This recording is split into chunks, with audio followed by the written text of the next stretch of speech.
Welcome back everyone. So we are going to start our session again.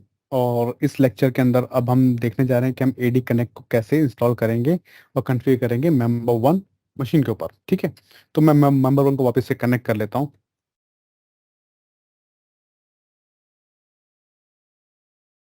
DC वाली virtual machine already connected है और member one को मैं फिर से कनेक्ट कर लेता हूँ, आपको दिखा देता हूँ फिर से। तो यहाँ पे ये मेंबर वन जो है वो मेरी कनेक्ट हो गई है। ये डीसी वाली मशीन है, ये मेंबर वन है। तो मेंबर वन जैसे कनेक्ट हो जाएगी, मेंबर वन को कनेक्ट होने के बाद हमें क्या करना है, हमें जाना है एज ब्राउज़र पे, माइक्रोसॉफ्ट एज ब्राउज़र पे।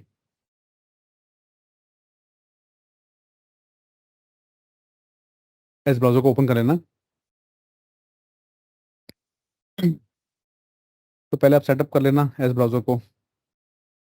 तो या तो आपके पास माइक्रोसॉफ्ट एज ब्राउज़र होना चाहिए या फिर आपके पास गूगल क्रोम होना चाहिए। तो मैं एज ब्राउज़र यूज़ कर रहा हूँ और अब मैं सर्च कर लेता हूँ। तो मैं गूगल का ही सर्च इंजन यूज़ कर लेता हूँ और यहाँ पे सर्च करते हैं डाउनलोड एज्योर एडी कनेक्ट। ये सर्च करना है अपने को। तो फर्स्ट लिंक आ रहा है हमारे पास, download Microsoft Azure Active directory Connect, correct, या फिर इंस्टॉल एजूर एडी कनेक्ट। तो दो लिंक है, पहले वाले लिंक पे मैं क्लिक करता हूँ, हम रीडायरेक्ट हो जाएंगे डाउनलोड पेज के ऊपर और यहाँ पे देखो आपको दिखा रहा है डाउनलोड, इस पर क्लिक कर देना। तो ये टूल आपके सिस्टम पे डाउनलोड हो जाएगा और ये हमारे सिस्टम के ऊपर डाउनलोड हो गया, मैं वर्चुअल मशीन के ऊपर। तो अभी करंटली मैं जिस यूजर से लॉगिन हूँ वो है स्टूडेंट। मैं क्या करता हूँ, क्योंकि अभी हमें चाहिए एडमिनिस्ट्रेटिव प्रिविलेज। ठीक है, तो मैं इस वीएम के ऊपर लॉगिन हो जाता हूँ अपने एडमिन यूजर से। तो मैं लॉग आउट होता हूँ, मैं आरडीपी जो है उसको डिस्कनेक्ट करता हूँ और फिर से इस वर्चुअल मशीन के ऊपर लॉगिन होता हूँ अपने एडमिन यूजर से। तो यूजर नेम है हमारा, पहले domain name sanjayaws.com, then slash user name SRV1, उसके बाद पासवर्ड। तो डोमेन जो एडमिन है उससे हम लोग लॉगिन हो जाते हैं इस वर्चुअल मशीन के ऊपर। तो उसके बाद फिर स्टार्ट करते हैं ये लैब। तो फिलहाल के लिए सर्वर मैनेजर को मैं करता हूँ क्लोज और हम चलते हैं माइक्रोसॉफ्ट एज ब्राउजर पे। आई थिंक मैंने उसको पहले डाउनलोड कर लिया है टूल को, एक बार चेक कर लेते हैं फिर से। हमें फाइल एक्सप्लोर डाउनलोड्स में दिखा रहा है या नहीं दिखा रहा वो टूल, दिखाएगा या नहीं दिखाएगा आप लोग बताओ। तो या नहीं दिखा रहा, क्यों नहीं दिखा रहा है? क्योंकि यूजर प्रोफाइल डिफरेंट है। मैं फिर से कन्फिगर करता हूँ एज ब्राउजर को, सर्च करते हैं गूगल।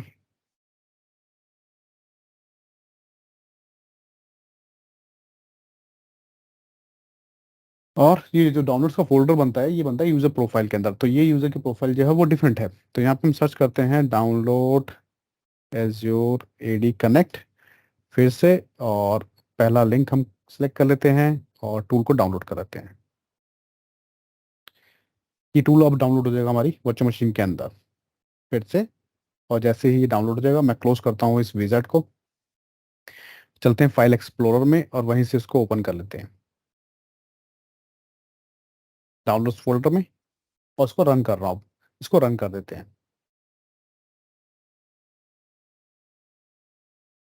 यस, एक्सेप्ट करो।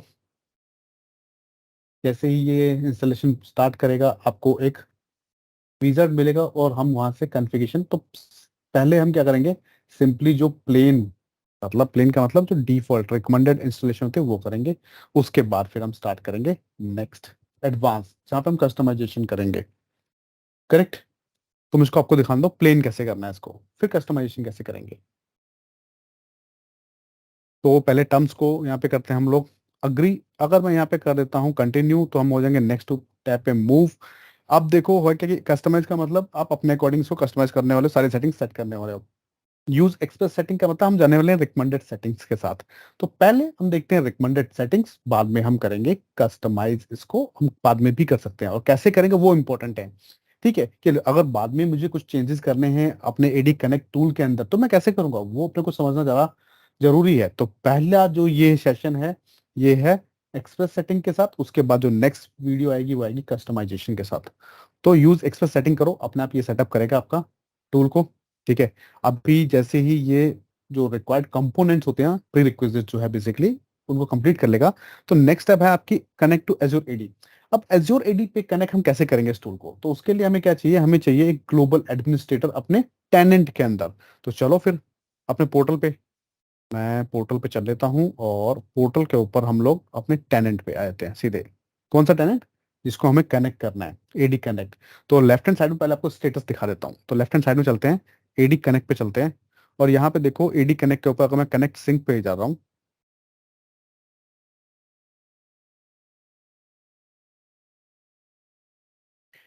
तो आपको क्या दिखा रहा है? Not install Azure AD connect sink.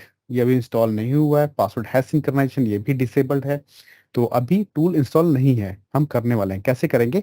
तो मैं दोबारा से अपने डायरेक्टरी के ऊपर जाता हूँ और यूजर्स टैब पे चलते हैं, और एक ग्लोबल एडमिनिस्ट्रेटर यूजर जो है, इसको ग्लोबल एडमिनिस्ट्रेटर रोल हो जिसके पास, वही यूजर काम आएगा यहाँ पे। तो नया यूजर हम ऐड कर लेते हैं। यूजर का नाम मैं दे देता हूँ एडमिन। ठीक है, और उसके बाद डिस्प्ले नेम भी होगा इसका एडमिन। और पासवर्ड हम यहाँ से इसको एक बार देते हैं कस्टम पासवर्ड।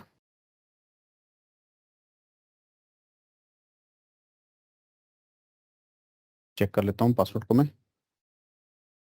तो मैं ऑटो जनरेटेड छोड़ देता हूँ और कस्टम पासवर्ड ले लेते हैं।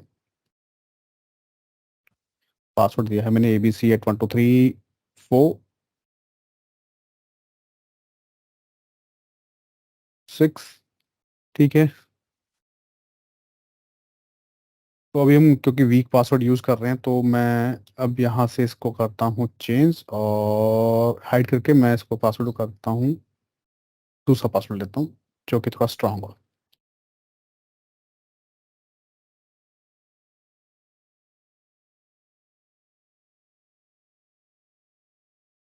ठीक है, उसके बाद चलते हैं नेक्स्ट प्रॉपर्टीज में। प्रॉपर्टीज के अंदर देखो, अब ये जो अगर आप एज और एडमिन की वीडियोस फॉलो कर रहे होगे, तो ये जो इंटरफेस है, यूआई जो है वो चेंज हो गया क्रिएट यूजर के लिए। उसमें डिफरेंट लुक है, डिफरेंट यूआई है, और यहाँ पे डिफरेंट है। तो नेविगेशन ऑप्शंस जो है वो चेंज हो गए, बट अगर आपको नॉलेज है तो कोई भी ऑप्शन, क्योंकि डेफिनेटली आपका जो सर्विस प्रोवाइडर है वो चेंजेस करता रहेगा। ठीक है, तो इनोवेशन तो होता रहेगा, चेंजेस होते रहेंगे, आपको पता होना चाहिए सिर्फ फंडामेंटल। तो अगर मुझे पता है कि यूजर कैसे बनता है, तो सिंपली मैं यहाँ पे भी वही सब चीज, सभी सभी चीजें वही हैं, बस टैब्स तो है वो डिफरेंट हो गए हैं। ठीक है, तो नेविगेशन ऑप्शंस चेंज हुए हैं बस। तो यहाँ पे आते हैं हम लोग, और यहाँ पे हमें सिर्फ एक ही चीज देखनी है, वो है यूजर्स लोकेशन। वो हमें अपडेट करना है, यूजर्स लोकेशन। तो यूजर्स लोकेशन जो आपका डेटा सेंटर है, मैं यहाँ पे सिलेक्ट कर लेता हूँ यूनाइटेड स्टेट। नेक्स्ट असाइनमेंट पे चलते हैं, और असाइनमेंट में मैं रोल असाइन कर देता हूँ इसको ग्लोबल एडमिनिस्ट्रेटर।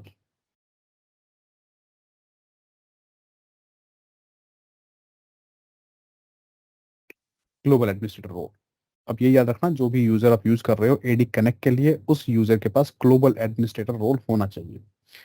वो है इसके पास। अब उसके साथ साथ, ग्लोबल एडमिनिस्ट्रेटर रोल के साथ साथ, इसके पास एक और परमिशन होनी चाहिए, एक और लाइसेंस होना चाहिए, जो कि है एजोर एडी प्रीमियम 2 लाइसेंस। ठीक है, तो अभी हमारा ये एडमिन यूजर बन गया है। इसको ओपन कर लेते हैं। लेफ्ट हैंड साइड में यूजर के प्रोफाइल पे आपको दिखाएगा लाइसेंसेस टैब। लाइसेंसेस पे जाओ, और लाइसेंसेस के ऊपर आपको दिखेगा ऐड असाइनमेंट। और यहाँ पे हमारे पास है एजोर एडी प्रीमियम 2 लाइसेंस हमारे डायरेक्टरी के ऊपर। उसको सिलेक्ट कर लो, रिव्यू कर लो, और उसके बाद सेव कर दो। ये लाइसेंस जो है वो असाइन हो जाएगा आपके यूजर के ऊपर। जैसे लाइसेंस असाइन हो गया, अब दोबारा से यूजर प्रोफाइल पे जाओ, और यहाँ से यूजर का जो यूपीएन है, यूनिवर्सल प्रिंसिपल नेम, उसको कॉपी कर लो सिंपल। तो इसे कॉपी कर लेते हैं यहाँ से, और हम चलते हैं अपने वर्चुअल मशीन में, यहाँ पेस्ट कर देते हैं। और जो कस्टम यूजर नेम पासवर्ड आपने बनाया था अपने यूजर के लिए, अब ये आपके ऊपर है, आप कस्टम यूज कर रहे हो, डिफॉल्ट यूज कर रहे हो, बट दोनों टेम्परेरी होंगे। तो मुझे टाइप कर लेने दो यहाँ पे, जो वहाँ पे मैंने कस्टम दिया था। नेक्स्ट करूंगा, एक विंडो आएगी जहाँ पे मुझे उसको रीसेट करना होगा पासवर्ड को, क्योंकि फर्स्ट टाइम चाहे मैं टेम्परेरी पासवर्ड यूज करूँ चाहे मैं कस्टम यूज करूँ, फर्स्ट लॉगिन के ऊपर मुझे इसको रीसेट करना ही होगा। तो ये देखो मुझे बोल देगा कि रीसेट करो। और यहाँ पे क्योंकि मैंने एक मिस्टेक की थी इसको ऑन करने से पहले, वो क्या थी मैं बता देता हूँ आपको। सर्वर मैनेजर चलते हैं, और सर्वर मैनेजर के अंदर हमने एक फीचर होता है लोकल सर्वर के अंदर। तो लेफ्ट हैंड साइड में आप लोकल सर्वर पे जाना, यहाँ पे एक फीचर होता है आई ई एनहेंस सिक्योरिटी कॉन्फ़िगरेशन। ये जो है ये ऑन होता है, इसको ऑफ कर देते हैं। ये होता क्या है बेसिकली, या तो आप इसको ऑफ कर दो पहली चीज, दूसरी चीज क्या होती है, या तो आप सेटिंग्स में जाओ, तो मैं वो दूसरा ऑप्शन बताता हूँ आपको। अगर इसको ऑफ नहीं करते हो सेटिंग्स पे जाओ, क्योंकि बाय डिफॉल्ट जो डिफॉल्ट ब्राउजर है आपका वो है आपका इंटरनेट एक्सप्लोरर, और इंटरनेट एक्सप्लोरर जो वो रिवोक कर दिया माइक्रोसॉफ्ट ने। ठीक है, तो अब हम चलते हैं अपने प्रिवेसी और क्या एप्स में चलते हैं, डिफॉल्ट एप्स में चलते हैं। और यहाँ पे आपको देखो, आपको दिखाता हूँ जो आपका वेब ब्राउजर है, माइक्रोसॉफ्ट एज दिखा रहा है। ठीक है, हम इस पे चलते हैं और इसको ऑफिस से एज को ही सिलेक्ट करते हैं। बट फिर भी आप देखना ये बार डिफॉल्ट कहाँ खुलता है, ये एक्सप्लोरर में खुलता है, एक्सप्लोरर रिवोक हो चुका है। अब इसको फिर से नेक्स्ट करते हैं, दोबारा से वही विंडो ओपन होगी अपनी। और क्योंकि इस टाइम पे हमने आईईसी डिसेबल कर दिया है, तो फिलहाल तो हमें एक बार ऐड करना ही पड़ेगा, क्योंकि अभी ये उसी को ले रहा है। ऐड करने के बाद देखो यहाँ पे एरर आ गया ना, क्योंकि जो एक्सप्लोरर है वो सपोर्ट नहीं करता है इस चीज़ को। तो अब हम क्या करें, नेक्स्ट ऑप्शन क्या करेंगे, मैं एक काम करता हूँ सिंपल, अगर आपको ये एरर आती है तो अब इसको ट्रबल शूट भी तो करना है, इसको रिजॉल्व भी तो करना है। तो सिंपल सी चीज़ ये है कि आप जाओ एज ब्राउजर पे और यहाँ पे सर्च करो google.com। जावास्क्रिप्ट की एरर आती है इस लैब के बीच में, फिर गूगल क्रोम जो है उसको डाउनलोड कर लो। लैब तो परफॉर्म करनी ही है, तो कुछ तो करना ही पड़ेगा। तो कैसे ट्रबल शूट करेंगे ना, कैसे इसको रिमूव करेंगे, तो गूगल क्रोम को डाउनलोड कर लो और इंस्टॉल कर लो अपने वर्चुअल मशीन में।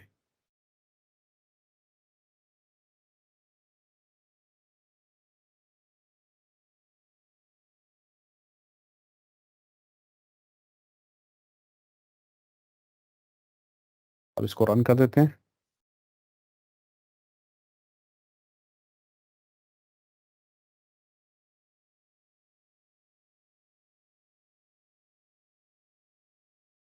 वेट करते हैं कुछ सेकंड्स के अंदर गूगल क्रोम भी इंस्टॉल हो जाएगा।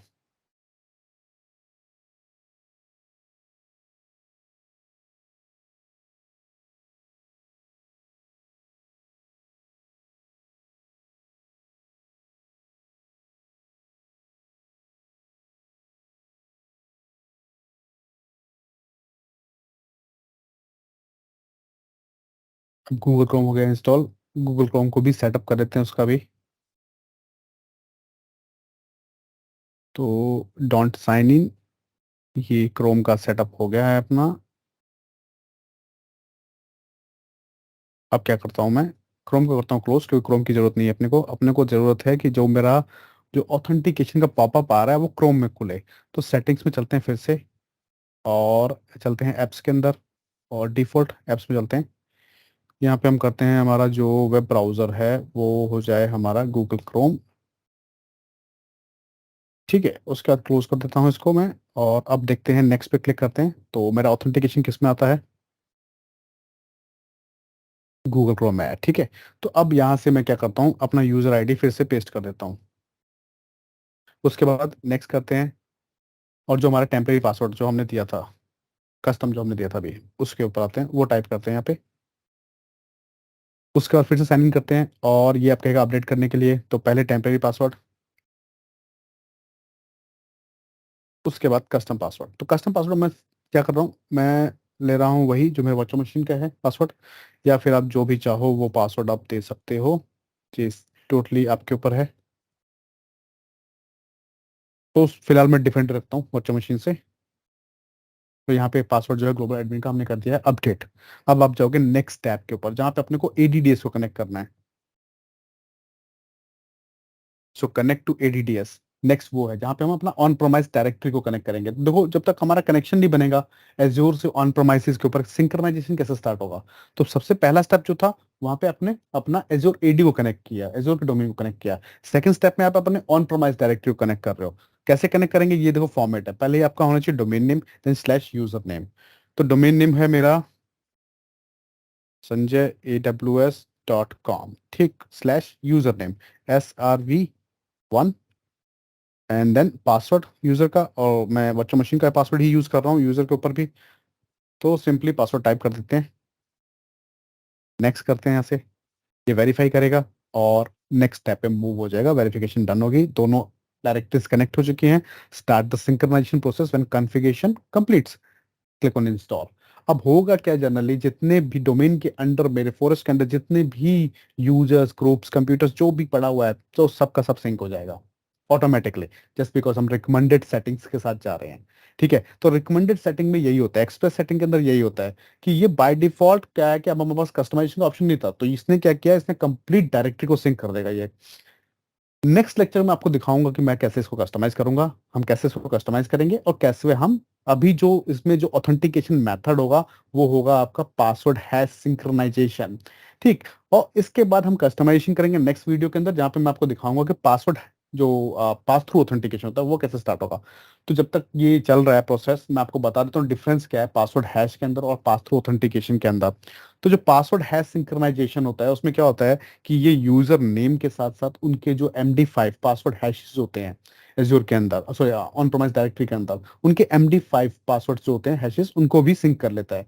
अब इससे क्या बेनिफिट होगा, बेनिफिट ये होगा कि जब भी ये यूजर जो ऑन प्रोमाइस के यूजर हैं क्लाउड में सिंक हो रहे हैं, जब भी ये यूजर कोई भी रिक्वेस्ट डालते हैं कहाँ पे, क्लाउड में, किसी भी चीज को एक्सेस करने के लिए, तो क्या होगा, ऑथेंटिकेशन होगी। ऑथेंटिकेशन के अंदर अपना ये यूजर नेम और पासवर्ड डालेंगे, उस पासवर्ड और यूजर नेम और पासवर्ड की वेरिफिकेशन जो है वो ऑन प्रोमाइस डायरेक्टरी के पास नहीं जाएगी, ऑन प्रोमाइस डोमेन के पास नहीं जाएगी। क्यों? क्योंकि एज़ोर के पास MD5 पासवर्ड हैशेस हैं यूजर के, वो उन्हीं से उनको ऑथेंटिकेट करवा लेगा। अब अगर मैं बात करूं सिक्योरिटी की, ठीक, तो उस केस में मैं क्या बोलता हूँ, मैं बोलता हूँ कि यार मेरे पास ग्रुप पॉलिसीज भी हैं, मैंने यूजर के अकाउंट्स के ऊपर कुछ सेटिंग्स भी कर रखी हैं, वो सबके सब इंप्लीमेंट होनी चाहिए। अब वो कैसे इंप्लीमेंट होंगी, सिंगल साइन ऑन लगाना है, सब कुछ करना है, तो मैं कैसे इंप्लीमेंट कर पाऊंगा वो सब चीजें? उसके लिए पासवर्ड हैश सिंक्रोनाइजेशन काम नहीं करेगी। फिर हमें चाहिए क्या, पास थ्रू ऑथेंटिकेशन, कि जब यूजर लॉग इन करे एज्योर के ऊपर, तो उसकी रिक्वेस्ट जाए मेरे ऑन प्रोमाइस डायरेक्टरी के पास, और ऑन प्रोमाइस डायरेक्टरी जो है वो उसको ऑथेंटिकेट करे, और जो भी पॉलिसीज है वो इंप्लीमेंट हो यूजर की क्लाउड के ऊपर। तो वो जो है वो हम करवा सकते हैं पास थ्रू ऑथेंटिकेशन के साथ, जो हम देखेंगे नेक्स्ट वीडियो के अंदर। अभी हम डिफॉल्ट के साथ चल रहे हैं। ठीक है, तो इसको हो जान दो, जैसे ही डिफॉल्ट हो जाएगा फिर हम चेक करेंगे नेक्स्ट। और जैसे ही ये लैब कंप्लीट होगी हमारी, तो अगली लैब जो है वो अगली वीडियो के अंदर मैं आपको स्टार्ट करके दिखाऊंगा। अगली लैब जो होगी वो होगी कैसे हम कस्टमाइजेशन करेंगे, कैसे पास थ्रू ऑथेंटिकेशन हम इम्प्लीमेंट करेंगे।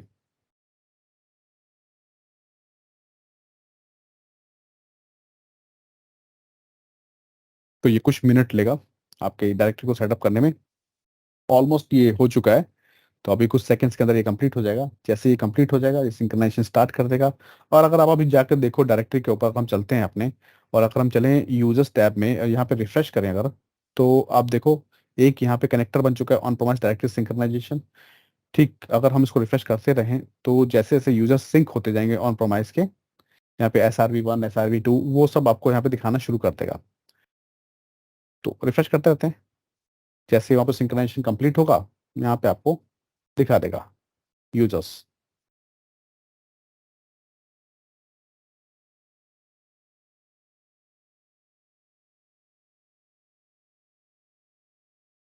तो क्योंकि सिंक्रोनाइजेशन अभी कंप्लीट नहीं हुआ है, सिर्फ कनेक्टर बना है, ठीक है, और जैसे ही ये कंप्लीट हो जाएगा वैसे ही हम वहाँ पे इसको मॉनिटर कर लेंगे।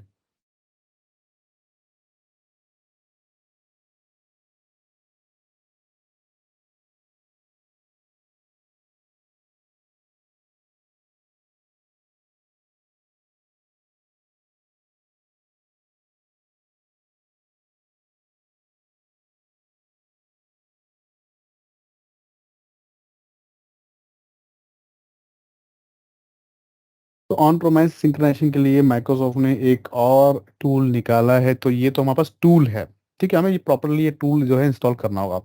माइक्रोसॉफ्ट ने एक लाइट वेट एजेंट भी निकाला है जिसको हम बोलते हैं cloud sync agent, Azure AD cloud sync agent. ठीक है, तो वो लाइट वेट है एज कम्पेयर टू इस एक्टिव डायरेक्टरी कनेक्ट। तो अगर आप एक्टिव डायरेक्टरी कनेक्ट यूज नहीं करना चाहते, उसमें बहुत सारे ऑप्शंस हैं हमारे पास कस्टमाइजेशन के लिए। आपका जो एक ही मोटिव है कि आपको सिंपली जो सिंक्रोनाइजेशन स्टार्ट करना है, और आपको ये सेटअप नहीं करना है, आपको सिर्फ कोई एजेंट हो छोटा सा जो चल जाए। ठीक है, तो वो भी हम देखेंगे इस, जब ये हमारा एडी कनेक्ट का लैब कंप्लीट हो जाएगा तो इसको रिमूव करके उसके बाद हम देखेंगे कि हम क्लाउड सिंक को कैसे यूज करेंगे और क्या बेनिफिट होगा उसका, वो भी हम देखेंगे।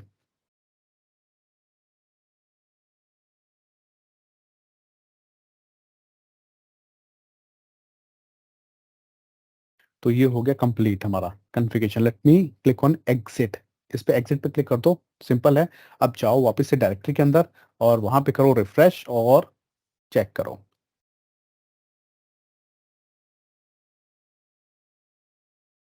मुझे अपना ब्राउजर टैब को रिफ्रेश कर लेने दो।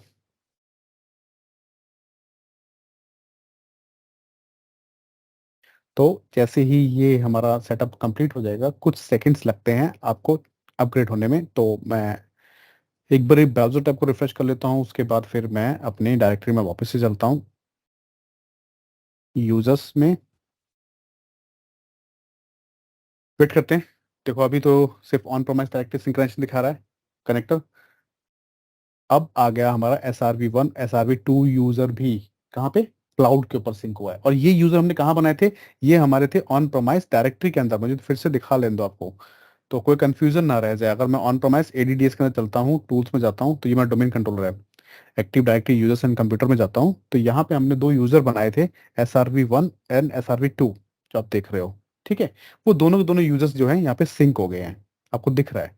अब उनकी लॉगिन भी टेस्ट कर लेते हैं। तो कॉपी करता हूँ इस यूजर यूपीएन को और मैं चलता हूँ इनकॉग्निटो विंडो में, और इस यूजर से हम लोग लॉगिन करने की कोशिश करते हैं,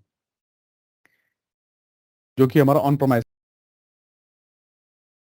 मैं दूसरे यूजर को चेक करता हूँ, क्योंकि दोनों यूजर के पासवर्ड तो मैंने सेम ही डाले थे।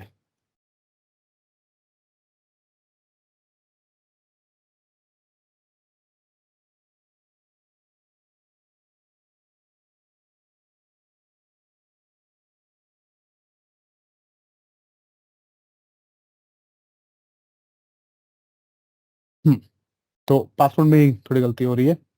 यहाँ पे देखो आप, सेकंड यूजर लॉगिन हो गया है, तो इसका मतलब मैंने फर्स्ट यूजर के पासवर्ड में कुछ ना कुछ गलती की है या मैं भूल गया हूँ। ठीक है, इसीलिए पासवर्ड का जो ये है ना, हम सेम ही रखते हैं लैब के अंदर की, याद रहे हम लोगों को। तो लॉगिन हो रहा है, ऐसा कोई चैलेंज नहीं है, यूजर लॉगिन हो रहा है हमारे यहाँ पे। वही हमारा मेन ऑब्जेक्टिव था कि यूजर लॉगिन होना चाहिए क्लाउड के ऊपर, वो ही हो रहा है क्लाउड के ऊपर लॉगिन, और वो आपकी क्लाउड के सर्विसेज को एक्सेस कर रहा है। अब इस यूजर को कैसे ऑथराइज करना है वो आपको पता है, RBAC रोल लगाना है इस यूजर के ऊपर, और ये वर्चुअल मशीन एक्सेस कर सके, या डेटाबेस एक्सेस करेगा, या वीनेट एक्सेस करेगा, लोड बैलेंस एक्सेस करेगा, कौन सा रिसोर्स एक्सेस करेगा मेरे क्लाउड के अंदर, क्लाउड के एनवायरनमेंट के अंदर, वो हम बताएंगे। इसको कैसे बताएंगे, हम लगाएंगे ऑथराइजेशन के लिए role base access control, RBAC। उसके लिए आपको पढ़ना होगा एज एडमिनिस्ट्रेटर। ठीक है, एज एडमिनिस्ट्रेटर का मॉड्यूल नंबर 2। तब तक मैं इसको करता हूँ साइन आउट। ठीक है, और ये हमारी लैब होगी है यहाँ पे कंप्लीट। मैं आपको दिखा रहा हूँ एक और चीज। आप जाओ अपनी डायरेक्टरी के ऊपर, लेफ्ट हैंड साइड से स्क्रॉल डाउन करो, एजूर AD कनेक्ट पे जाओ, और वहां से आप जाओ क्लाउड कनेक्ट सिंक के ऊपर, और कनेक्ट सिंक के ऊपर वेरीफाई करो। तो यहाँ पे आप देखो, आपको दिखा रहा है सिंक स्टेटस इनेबल्ड। ठीक है, पासवर्ड हैज सिंक्रोनाइजेशन इनेबल्ड है, बट पास थ्रू ऑथेंटिकेशन यहाँ पे अगर आप आओगे तो यूजर साइन इन के अंदर, तो पास थ्रू ऑथेंटिकेशन वो डिसेबल है। अब वो कैसे इनेबल होगी, कैसे हम कस्टमाइज करेंगे इसको, कैसे हम पॉलिसीज को इंप्लीमेंट करेंगे यहाँ पे, वो मैं आपको बताने वाला हूँ नेक्स्ट लेक्चर के अंदर। तो मिलते हैं नेक्स्ट लेक्चर में, तब तक आप लोग ये वाला जो लैब है इसको टेस्ट करो, AD कनेक्ट को कॉन्फ़िगर करो, सेटअप कर लो रेडी। उसके बाद हम नेक्स्ट लेक्चर में मिलेंगे, जहाँ पे आप फिर पास थ्रू ऑथेंटिकेशन को भी टेस्ट कर सकते हो। उसके बाद फिर हम AD कनेक्ट को रिमूव करेंगे और AD सिंक जो है उसको टेस्ट करेंगे। तो चलो मिलते हैं नेक्स्ट लेक्चर में।